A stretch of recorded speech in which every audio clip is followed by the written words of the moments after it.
Hey guys, how you doing? This is Jeff from Freedom Fighters from God and Country, and today I want to do I just want to talk today about what do you call it, eschatology or prophecy. I see there's a bazillion videos on the end of the world or whatever, Nibiru, so on and so forth, and all the UFOs, whatever. And so I thought I'd try to do a little help with that. And by trying to explain some part of the book of Revelation. And all I wanted to do is just explain Revelations chapter 6. Because that seems to be kind of like there's 21 chapters in the book of Revelation, but 6 seems to be like a really big one. That's got the four horsemen of the apocalypse. It's got the worldwide earthquake, and it's got a bunch of these other things. So I wanted to go over the chapter. I wanted to read it to you, and then I wanted to kind of like break it down verse by verse, and try to give you what my interpretation, my personal interpretation is.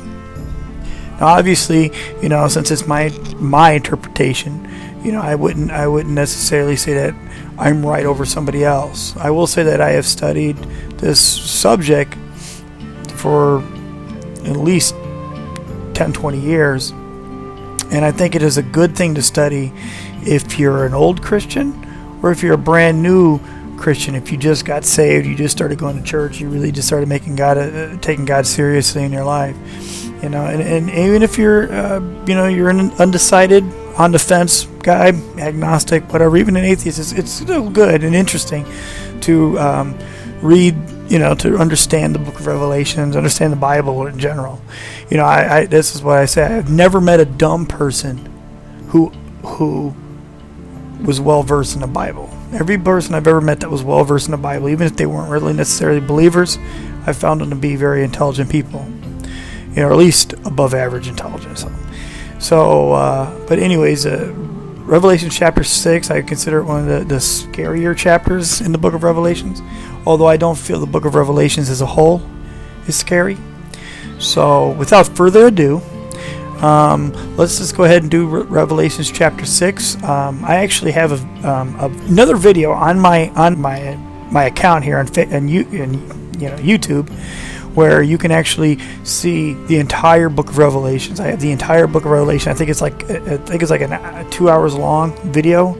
So if you want to check that out, by all means, I encourage you to go check it out. But here is just Revelations chapter 6 from that video. And so I hope you guys enjoy it. And then once that Revelation chapter 6 is done, then I will go and explain verse by verse what I feel that it means. Try to make it explanatory in an easy way for you to understand. Again, I've been studying this for about 20 some years. I'm big fans of a lot of different other preachers out there. I definitely don't think I'm the smartest guy in the world, and I will try to cover, if there's different interpretations and so on and so forth. But anyways, here it is, Revelation chapter 6. Thanks.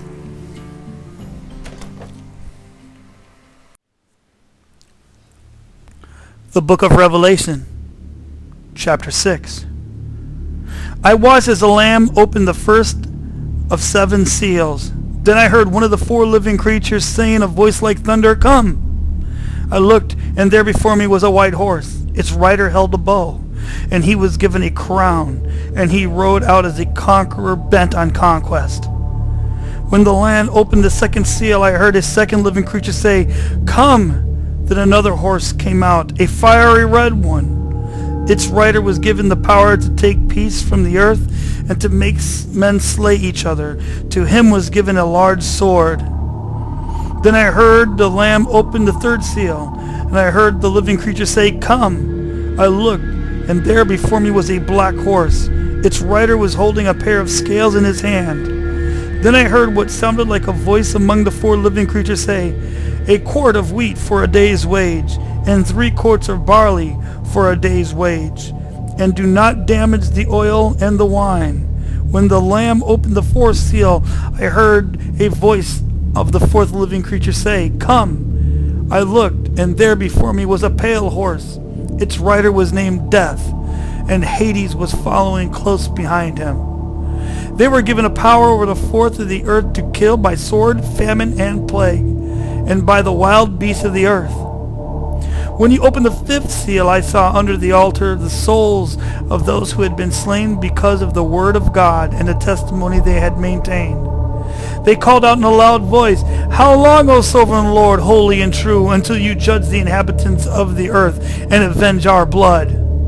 Then each of them was given a white robe, and they were told to wait a little longer until the number of their fellow servants and brothers who were to be killed as they had been was completed. I watched as he opened the sixth seal, and there was a great earthquake. The sun turned black like sackcloth made of gold hair. The whole moon turned blood red, and the stars in the sky fell to earth as late figs drop from a fig tree when shaken by a strong wind. The sky receded like a scroll, rolling up every mountain and island was removed from its place. Then the kings of the earth, the princes, the generals, the rich, the mighty, and every slave and every free man hid in a cave and among the rocks of the mountains. They called to the mountains and the rocks, "Fall on us and hide us from the face of him who sits on the throne and from the wrath of the Lamb. For the great day of their wrath has come, and who can stand?" Okay, we're back. Are you guys scared? Did you guys, run and hide for cover? Did you like how do I put the music on? Put that scary music on. Well, it is a pretty unnerving chapter in the Bible, and it does talk about the end times, obviously. But let's just get down into it. We're going to go into reading it, and I'm going to break down verse by verse. And what I'm going to do is try to make it as easy to explain as possible for everybody to get at least a better understanding of Genesis, Revelations chapter 6. Speaking of Genesis chapter 6, it's also a very interesting Bible. So it's where all the bad things happen with the flood. So here it is. But anyways, moving right along. Here's Revelation chapter 6. We'll try to break it down verse by verse. All right. Revelation chapter 6, verse 1. And I'm using the King James Version. I mean, I'm not going to beat up whatever version you use, I mean, I actually kind of enjoy the NIV, although I know some people say you shouldn't read that. But anyways, the King James Version is good, but today's just going to be reading the King James Version. And it goes, Revelation chapter 6, verse 1. And I saw when the Lamb opened one of the seals, and I heard, as it were, the noise of thunder, one of the four beasts saying, "Come and see." Now, one of those four beasts, that's actually a kind of a bad interpretation, is to be one of the four beings, because there's these four beings that travel around the throne, and they have like the eyes all over them, they have wings, and they're just incredible creatures of God. They're just absolutely amazing. They're probably way up, they're probably even above archangels and everything else. And there is a what do you call it, like a structure, like a military structure in as far as the angels go. I mean, you got your lower ranking angel, higher ranking angels, and I think even beyond that you have these four beings. But anyways, so the four beings, and that's actually, I think that is it's actually Revelation chapter 4. I think they talk about them in detail. But anyways, moving on. Verse 2. And I saw and behold a white horse, and he that sat on him had a bow and a crown given unto him, and he went forth conquering and to conquer. Now, the standard MO is that is the Antichrist. Okay? And that he comes as a man of peace. You see that right now we have people that are considered warmongers, and then you got people who are considered peaceful. But these peaceful people, people have won like the Nobel Peace Prize and stuff like that. I mean, they're just as violent as any warmonger out there. I mean, they've killed so many thousands of people all over the world. And so what you're seeing is like but it was a bow given to him. And a lot of people say there's a lot of symbolism in that he has a bow. So that means he has power, that he has a bow, but it doesn't say he has arrows. So that means he has power, but it's not military power. It's actually political power as opposed to military power. So he does go forth and he conquers and to conquer. Classic example, Germany was not able to conquer Europe militarily, but via the EU and the political power and economic power of Germany, they've been able to pretty much conquer most of Europe. Some people think the EU is it's like a new America. No, the EU, I personally believe, I'm gonna do another video on that, but the EU is a political and economic attempt to do what Germany was unable to do militarily. Folks, nothing changes, only the names. Okay. Verse 3. And when he had opened up the second seal, I heard the second beast or being say, "Come and see." And there went out another horse that was red, and the power was given to him that sat thereon to take peace from the earth, and that they should kill one another. And it was given unto him a great sword. Now I'm gonna go split with this a little way, because I remember, like, in Matthew chapter 24, Jesus talks about wars and rumors of wars, and I do believe that wars and rumors of wars is happening. But I believe this also could be almost called crime. I believe that my personal view is that we haven't seen nothing yet. I mean, you look at places like, I live in Chicago, so I mean, it's like 57 people get shot in a weekend, but I think that there is still restraints, spiritual restraints on man that doesn't let them go full board. And I do think that you're going to see that removed. But it will also mean restraints from government. So that does mean war, and lots of war. Moving on, verse 5. And when he had opened the third seal, I heard the third beast or being say, "Come and see."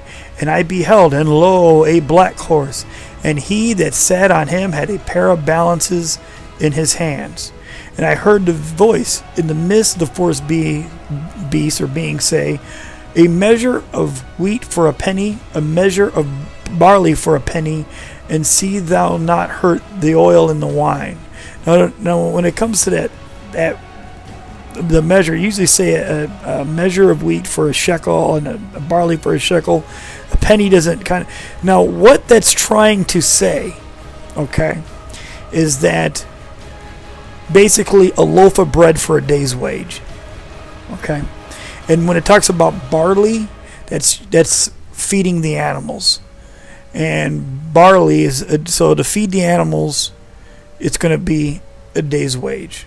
Do you know what I'm saying? So what they're saying is that there's going to be tremendous strain on agricultural and food, massive inflation. So just think, if you make $10 an hour in an 8-hour day, so it means like the loaf of bread is going to be $80 for a loaf of bread.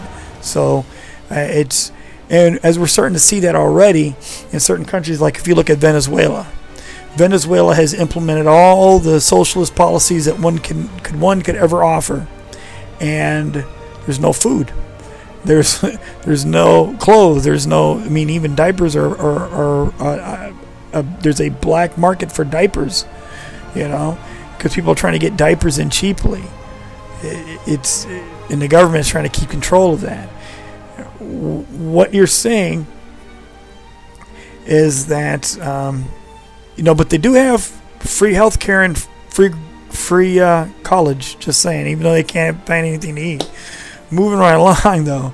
But there's, so anyways, it's the inflation is going to be jacked up.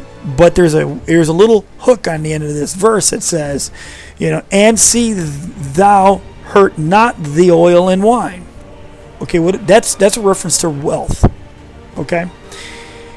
Again, Venezuela, no food, no water, no clothing, no diapers, and what. But the elites are still in abundance.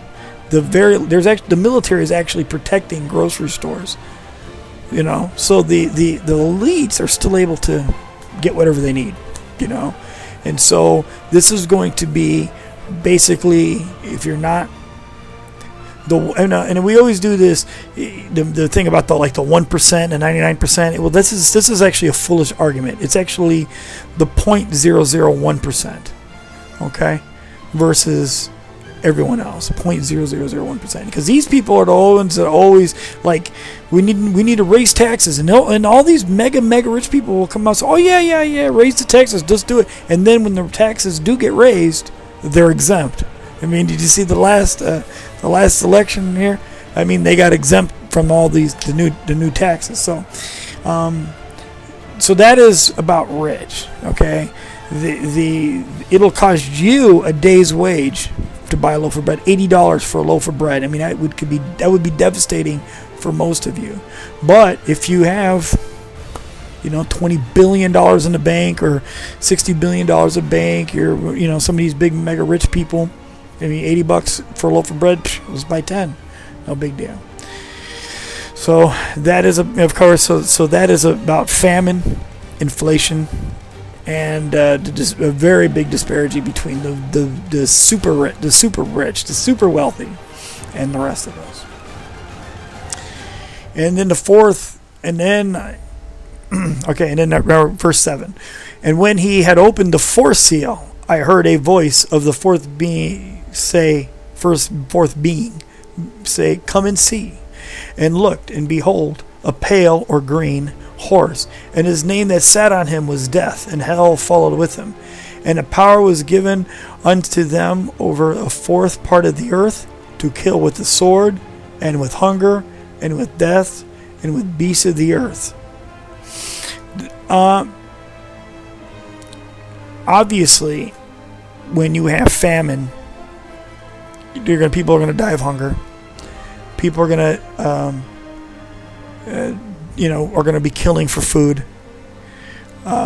He says they don't even have the money to feed the animals. So don't expect the animals. The animals, like we've seen this. There's a movie, I believe I forgot the name of the movie, but it's about an African lion that literally had decaying teeth. His teeth were getting cavities, so he had to turn towards humans. If the lions, don't have natural food because of the starvation, where are they going to turn? They're going to turn to whatever they can eat. So you're going to see animals turn on man. It's one of the weird things that the Bible kind of says a few times in the book of Revelations, how the animals will turn on man. And they're got to feed themselves, right? So, and of course, it also, green is pestilence.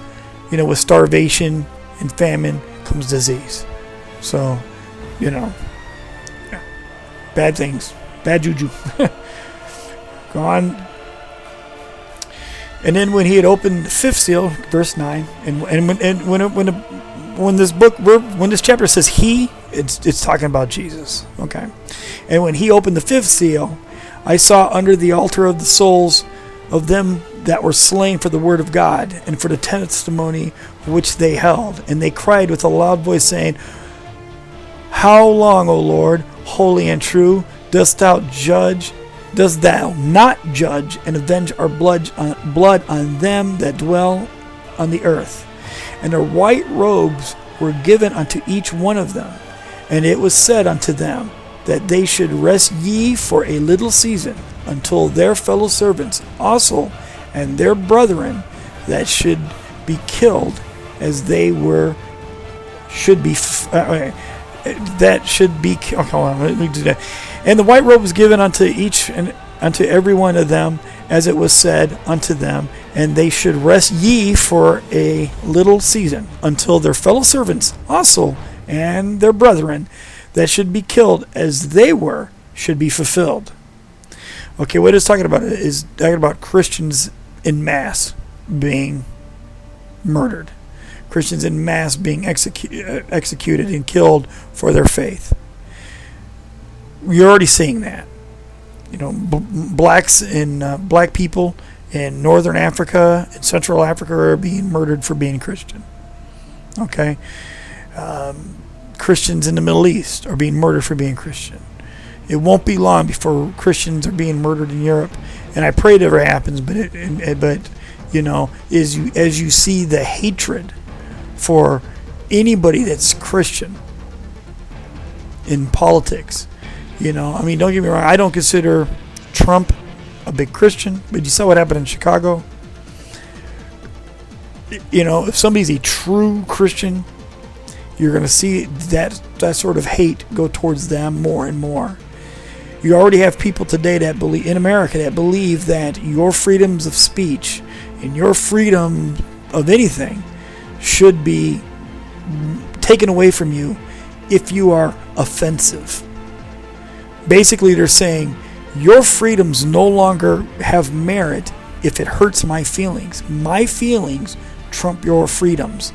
And this is a recipe for disaster for not only the Americans, but for humanity itself. But to go back, but you do see that there is right now you see genocide, literally. And it's all over the world. Where Christians, there's countries where Christianity is not even allowed. Saudi Arabia, you will get your hand basically cut up like a sliced, so you can't, if you catch you reading a Bible. The Bible's illegal in Saudi Arabia. You will be executed for being a Christian in North Korea. Executed for just being a Christian. Right now we see Christianity start, the oppression of Christianity is just beginning in America. And it will continue. If somebody feels that they're being, I don't want to do a certain act, or I don't want to bake a cake or whatever because it feels like it violates, you see the entire weight of the government go down on somebody. As a matter of fact, a guy in New York City referred to another American as the gender that he was born as, but this person feels like he's the other gender. So the state of New York said, your feelings are more important than his freedom of speech, and they actually are charging him with a hate crime for referring him to the correct gender, and like $200,000. $200,000. It's not like a $10 fine, $50 fine. Hey, stop it. To punish him for saying. So that type of hatred will lead to, what do you say? You burn books, you burn bodies. So that kind of hate is already here, and all you have to do is check Twitter. You'll see that kind of hate. So obviously, the Bible believes. Now, this is the thing that I want to say here. That's how you complain to God. They cry with a loud voice, saying, "How long, O Lord, holy and true, dost thou not judge and avenge?" Look, they want God to get them. Hey, God, get them. But instead of going, God, why me, God? They were murdered. And they didn't God. Oh God, why? They were like, oh God, holy and true. Go God, why? So just keep that in mind going forward when we, go through our troubles of the day. Oh God, holy and true, which He is very holy and He is very true. Okay. But and also the Bible says that there's going to be a number, a fulfilled number, when there's enough murdered Christians that have died for Christianity. Now, why there's a number, you tell me. And if you figured out why, that'd be great. Figure out what the number is. That'd be great too. Hopefully, I can figure. I'll be on this other side. Anyways. Verse 12, and behold, when he had opened the sixth seal, and lo, and there was a great earthquake, and the sun became black as sackcloth of hair, and the moon became blood, and the stars fell unto the earth, and even as fig trees casteth her untimely figs, when she is shaken of a mighty wind, the heavens departed, and as a scroll when it is rolled together, and every mountain and island were moved out of their place. Okay, let's keep going. And the kings of the earth, and the great men, and the rich men, and the chief captains, and the mighty men, and every bondman, and every free man, hid themselves in the dens and in the rocks of the mountains.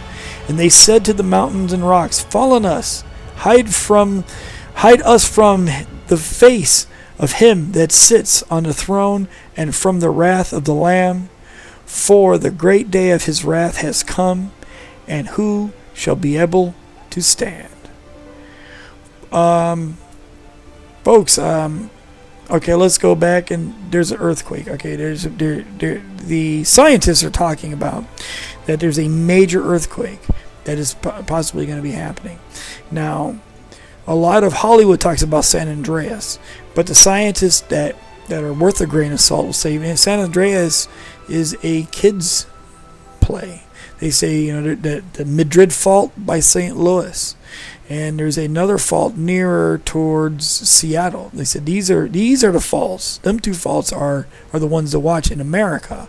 And of course, there's other fault lines that are, outside of Japan, out in the middle of the ocean, and there's probably a series of other earth fault lines that we don't even know about. You never know. And especially the one in the East Coast, how bad it was if it breaks open. If that one lets loose, the earthquake of a 9+. I believe the last one that hit Japan, which caused that tsunami, was around 9.1 or something. But they think like if it was like the 9.4, 9.5 range, it would just be immense. That type of power is almost unimaginable. And of course, the Madrid Fault Line is another one. It really literally makes the shaking in that Madrid Fault, and some of the ones that had passed were so violent and so powerful that it actually shook the earth so hard that it became like quicksand. Like the entire land, just because of the shaking, made the land lose its condensation, I guess is the best word I can describe off the top of my head. But basically it made the earth, just completely loose, and it just turned it into, like too much water in the sandbox, and it just the sand, the house would just suck right down into it.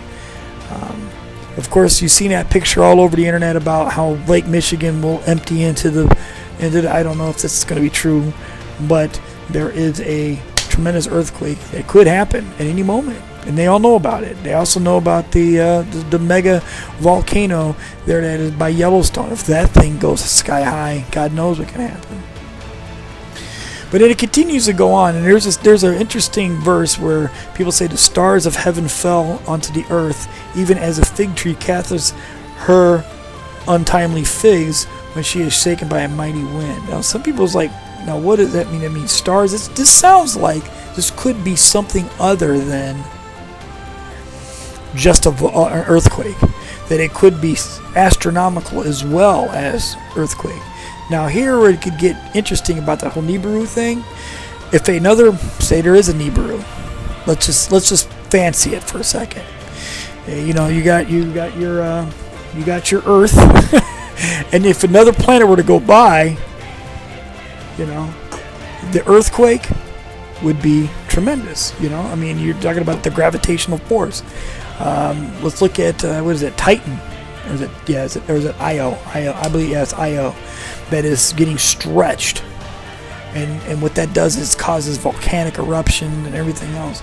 So if you got the two planets and there's boom goes by it, the earthquakes would be tremendous. Plus, say it's bringing a whole bunch of debris with it. See, it's bringing a bunch of debris with it. There it is, and it's a completely scientific way of explaining what the Bible is saying. So you have to understand that John, who wrote the book of Revelations, was an intelligent man, but he was simple. Okay, we sometimes put the label on somebody that lived in the past as not being as smart as us. That's not true. That's not fair. They're very intelligent men, but they don't, obviously they don't have the vocabulary. They don't. So they can only describe in the best way they can, how to best. I can say that's a meteorite. A planet went by the Earth or whatever it is, but all he knows is, hey man, there's an earthquake and there's stuff going down, and oh my gosh, it was like the leaves falling from the tree or whatever. So, or it could just be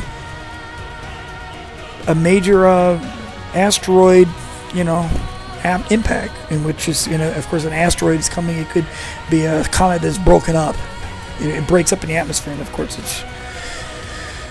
Anyways, and then of course, islands. Every mountain and island were moved out of their place. I mean, this is a bad earthquake, folks. Then here it goes. Now here goes interesting. This is what I want to say. Verse 15. I just want to say the elites. Okay. When it goes, the kings of the earth and the great men and the rich men and the chief captains and the mighty men of every bondman and every free man hid themselves in the dens and in the rocks of the mountains. Now, if there's a lot of people talking about underground bases. Now, remember when I said John was a smart man but a simple man? A guy back then looked at it, say, an underground base. Was that Shiloh Park or whatever? Whatever. Do you ever seen Stargate? You ever seen the show Stargate? That underground base and stuff like that. What do you think John would have seen if he goes, oh, they're hiding among the rocks in the mountains? I mean, he gets his point across without being like, hey man, there's an underground base. He probably doesn't even know how to, but so he would say rocks in the mountains. So they're hiding in the mountains. And then it continues to say, and these elites said to the mountains and rocks, fall on us and hide us from the face of him that sitteth on the throne and from the wrath of the Lamb. They are wanting these underground bases to fall on them, to hide them from, because they know what's coming. They know what's happening. See, this is the thing that the elites play. They'll either pretend to be the religion of whatever it is that gets them elected, or I'm a Christian, or I'm this, and even some of these people will say they're atheists. One thing I noticed about Satanism is they always say, well, I just don't believe in your God. Yes, you do. That's their version of takia, of lying, Oh, yes, you do. You do. But you have to understand that there are people in high positions of power that believe in Jesus just as much as I do or you do, if not more. They may say that they're an atheist. They may say that they are not any religion at all, whatever, but these upper echelon elites, they do know he exists, Jesus. And instead of trying to figure out what he wants, do what's right by him, live their best life, whatever, they want to actually go to war with him. Jesus actually talks in one of his parables about the vineyard, and they say, and then the owner of the vineyard sends a few servants to try to get these guys to bring this, because it's his vineyard. And they beat up all the servants and they send them away. So he goes, I'll send my son. They'll surely respect my son. And then when they see the son coming to the vineyard, they say, that's their son. If we kill him, then it will be ours, because we will not have this man to rule over us. And this is what these elites want. They want the earth for themselves. And as much as, I'm going to say up until the end of, or remember it says Jesus says, or the God tells the people who have, I think it's verse 11, when the white robes and stuff when the number is fulfilled, that's when God takes over. Okay, that's when God kicks in. Before that, all the the 4 horsemen, all that stuff is not God's judgment. Okay? It's not God's judgment. It is the judgment of the upper echelons, the elite. This is the governments of the world doing it to their own citizens. Okay? Venezuela is a rich country. Venezuela has incredible land to grow crops on. Venezuelan people are intelligent people, but they voted for a government that has them starving to death in the streets. It's nothing wrong with the land. There's nothing wrong with the country.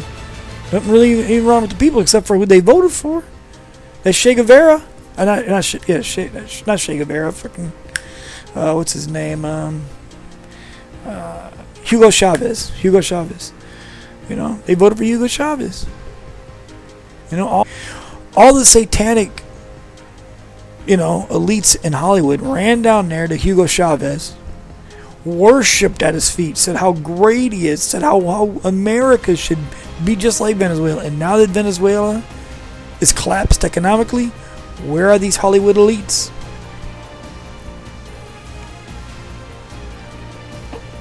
But the four horsemen of the apocalypse, this is all going to be done to man, by man.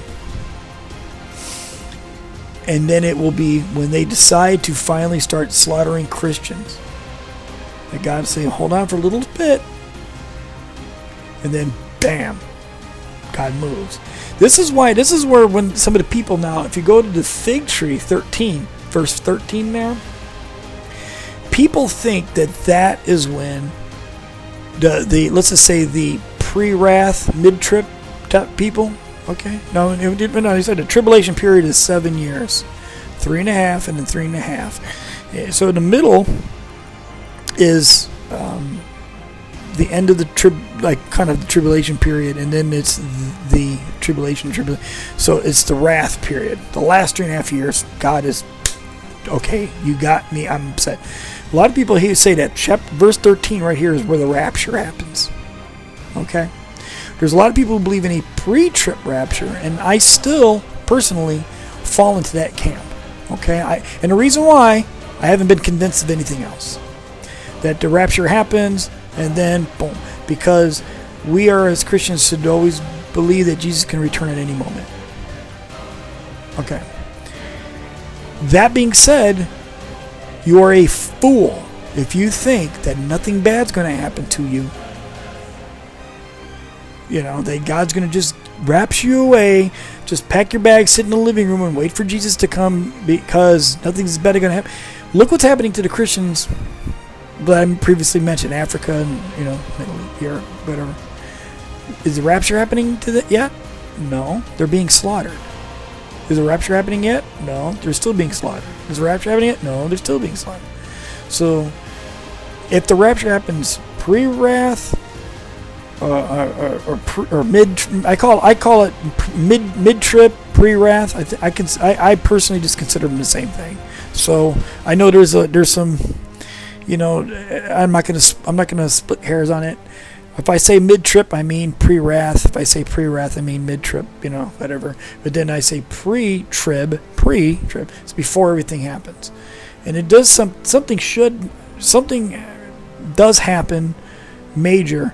That, boom, now the tribulation has begun. Okay, and I don't think that thing's happened yet. And I do think we have some time before this begins. I do believe that this Revelation starts, I mean, chapter 4 on starts, you know, when God tells, or the angel tells John to come up hither. That is when, you know, some people say that is when the Revelation starts. Because if you read the book of Revelations, the first 3 chapters, Jesus is talking to the churches. And Jesus, not only is he talking to churches of that era, people believe that Jesus is talking to the church age. That means from the time he passes, the time he died and rose again from the dead, to the end of the age, the Laodicean church. And so from all that time, that's the church age. That's the epoch of the church era. And then at the end of the Laodicea, Jesus looks to John and says, come up hither. And at that point, the Bible does not refer to the church again. It only talks about Israel. Israel, it focuses on Israel 100%. So people say that is the pre-trip rapture. Come up hither, boom. No more talking about the church. We're just focused on Israel now. Okay. But then also people think that this right here, verse 13 of chapter 6, when the stars fell from heaven and the earth, fig tree, cast, blah, blah, blah, blah, and fixed my wind, they say right there, it's happening. Okay? When basically, that's when the rapture happens. So that's the pre-wrath types. Because after that, that's when God's, the earthquake happens, or, and everything else. And then, all Hades breaks loose. So, okay, I think I'm going to wrap that up. I hope you guys like what I said. I hope you guys can understand what I've said. I mumble, a little bit. So, if there's anything you guys need some clarification on, please, by all means, ask questions. If you're going to troll, I'm just going to delete it. But if you're, other than that, I don't care. Even if you're a hardcore atheist, feel free to ask questions. I don't care. But be honest about it, wanting to know. If you really want to know, ask a question. If you just want, don't troll. There's thousands. I got better things to do. We all do, don't we? Big election is coming up right now. I still, as of March 14th, I still haven't made a decision on who I'm supporting. Although I would be okay with Cruz or Trump. I do like Cruz, but I do think Trump is such a wild card that the elites can't control him. That being said, man, the book of Revelations isn't going to change no matter what. If Trump were to win the presidency, I'm not going to open the book of Revelation. God, it's going to say, never mind, don't worry about it. It's not going to happen now, because Trump's the president. So that's not going to happen. Or Cruz is not going to stop it either. But, we as thinking people, Christians or not, need to look at what's best for freedom to stop the elites. We don't want to live in a tyranny. So keep that mindset going forward. And I can say is God bless. Please ask questions. I'll do what I can to answer in the best way I can. Look up Chuck Missler. Look up a few other guys. Rabbi Khan, Walid Shobat. There's a few other guys out there to check out. But go ahead and look at these guys. Look at their videos. And read the Bible yourself. I gave you the chapter. I read it to you, and then we broke it down. Read the Bible yourself. Don't listen to anything I have to say. Read the Bible yourself. All right? God bless.